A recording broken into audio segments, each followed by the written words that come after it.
Planejei, deu merda. E agora? O tema do podcast de hoje não ia ser esse.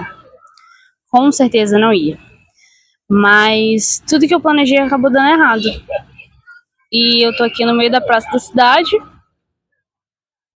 tentando superar a vergonha de estar aqui no meio de todo mundo, com medo de uma criança passar correndo e atrapalhar o vídeo. Mas a gente segue.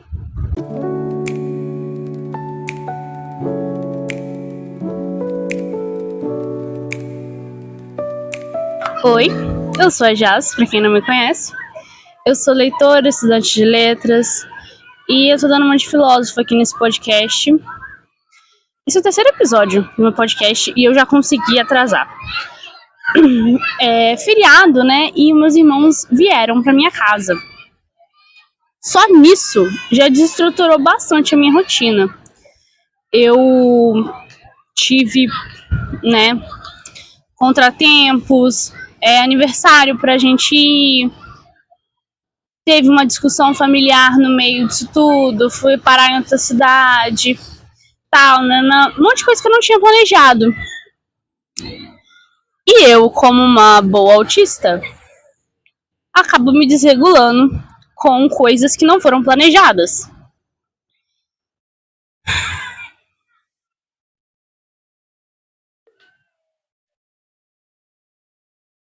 Em decorrência disso tudo, o que aconteceu? Eu não gravei o podcast no domingo, não editei na segunda e não postei na segunda.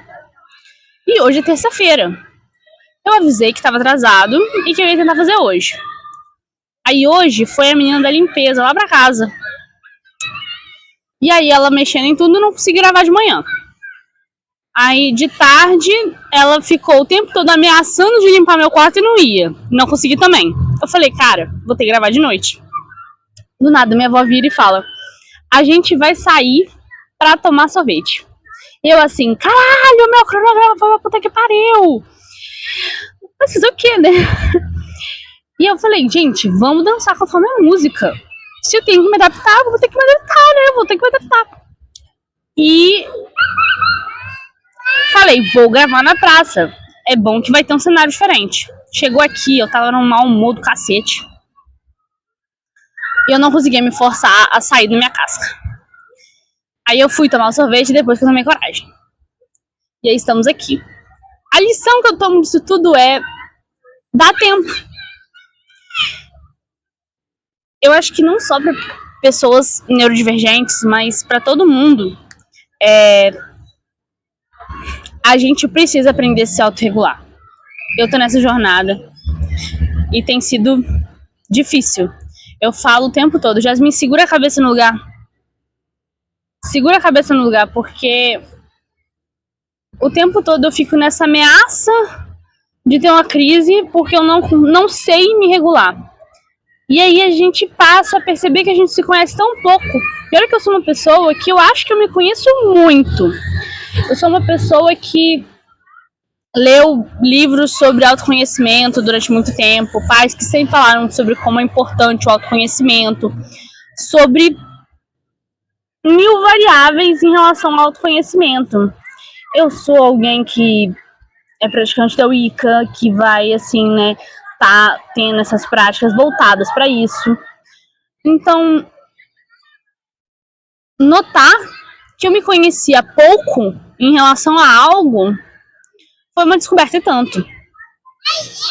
A gente se conhece pouco em relação a o que regula a gente. Às vezes a gente faz essas coisas tão automático que quando a gente para pra pensar o que regula a gente não sabe. Por exemplo, hoje eu tive uma constatação.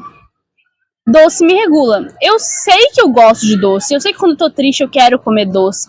E eu sei que eu acabo comendo doce quando eu tô mal e tal. Mas o que o doce é pra mim? Então, hoje, que eu tava mal, desregulado, precisava me regular, não sabia me regular, e eu comi um doce e fiquei melhor. E eu pensei, poxa, isso é uma forma de regulação. Talvez não a mais saudável, porque açúcar faz mal. Mas isso também é parte do tema que eu pretendia trazer hoje. Que o tema que eu pretendia trazer hoje, talvez eu aprofunde ele de outra forma em outro momento.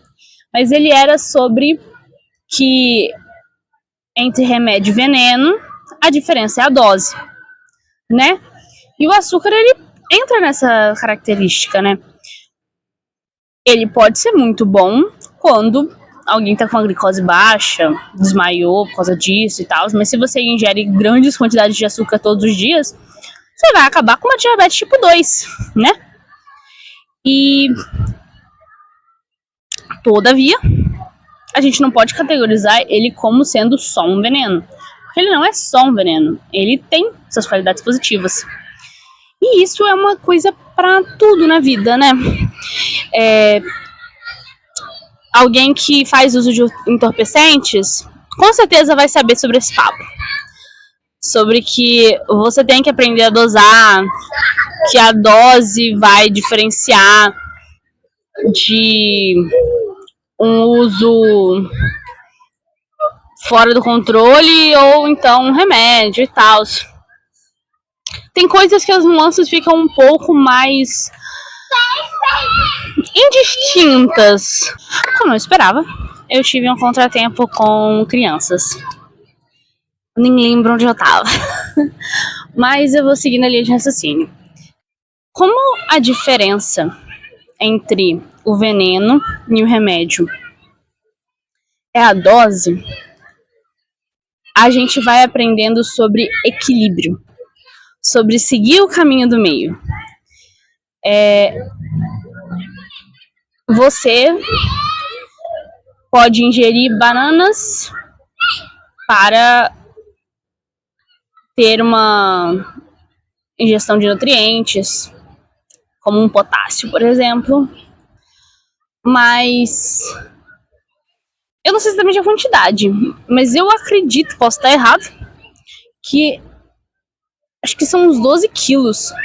Se você comer 12 quilos de banana, tipo, sei lá, acho que em um dia você tem intoxicação por potássio. Uma coisa tão simples como banana. Se você beber vários litros de água de uma vez só, você morre afogado. Morre afogado em terra firme, o que é muito interessante. Ter a possibilidade de tornar uma coisa essencial como a água um perigo. Gente, não dá. É muito caótico. É muito caótico gravar ao ar livre. As crianças passam e apontam. Eu fico nervosa. Uma criança tentou mexer e a mãe tentou fingir que ela estava passando e quis brigar comigo dizendo que eu estava atrapalhando a passagem, sendo que eu só tô sentada. E a menina, inclusive, foi mais educada que a mãe, porque na hora que eu pedi licença pra menina, a menina deu licença e a mãe, tipo, insistiu pra ela andar. Tem uns menininhos que ficam o tempo todo apontando e a mãe deles fica, não grita, ela tá gravando. E eu me sinto acolhida por essa mãe. Nossa, que senso. Mas, ao mesmo tempo, é tanta gente, é tanta coisa acontecendo. Cara, tem uma vida em cada uma dessas pessoas. É nessa hora que eu começo a devagar. Nossa, cada uma dessas pessoas aqui tem uma vida. Uma mãe, um filho, um namorado, uma namorada. Uma criança acabou de simplesmente baixar a calça aqui na praça e fazer xixi no gramado. Tipo assim, vocês estão entendendo o que eu tô falando que é caótico? É muito caótico. E eu olho pra cada uma dessas pessoas e eu tento imaginar qual é a vida que eles levam. Gente, como pode a gente se achar tão centro do mundo e esquecer que são tantas vidas? Cara, essas pessoas não vão nem lembrar da sua existência daqui a 5 minutos, porque elas têm uma vida imensamente complexa.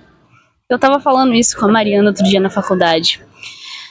A gente tava falando sobre como, apesar de que a gente se conhece há bastante tempo, já que a gente estuda desde o primeiro período juntas, e a gente é amigas desde o primeiro período, mas eu falei pra ela, cara, se eu conhecer 30, 40 no máximo, por cento da vida dela, é muito. É muito! Porque ela tem toda uma vida fora da faculdade que eu não faço a menor ideia disso. Ela tem todo esse panorama à volta dela, tantas pessoas que ela conhece que eu não faço a menor ideia de que elas sequer existem. E aí eu passei a falar com ela sobre que eu levo isso também para pessoas. Pessoas que eu não gosto. Outro dia eu acho que eu postei onde? Acho que eu postei no Twitter. Que é horrível o sentimento de perceber que a pessoa que você odeia é uma pessoa. Horrível, horrível. Você tá lá com muito ódio daquela pessoa, falando. Vamos supor, você chega na faculdade pra estudar e aquela pessoa tá lá no bar bebendo. Aí você sai da aula e essa pessoa tá lá no bar bebendo. E aí você fala, nossa, essa pessoa não vale nada, essa pessoa não estuda, essa pessoa fica só ali no bar bebendo, não sei o quê. E aí de repente te bate a consciência de que aquela é uma pessoa exatamente como você. E que ela pode ter tido um dia muito difícil. E que ela provavelmente trabalhou naquele dia. E ela pode ter um chefe que é um saco. E ela pode ter uma colega de trabalho que é insuportável. E aí ela se estressou tanto. E ela se desregulou tanto.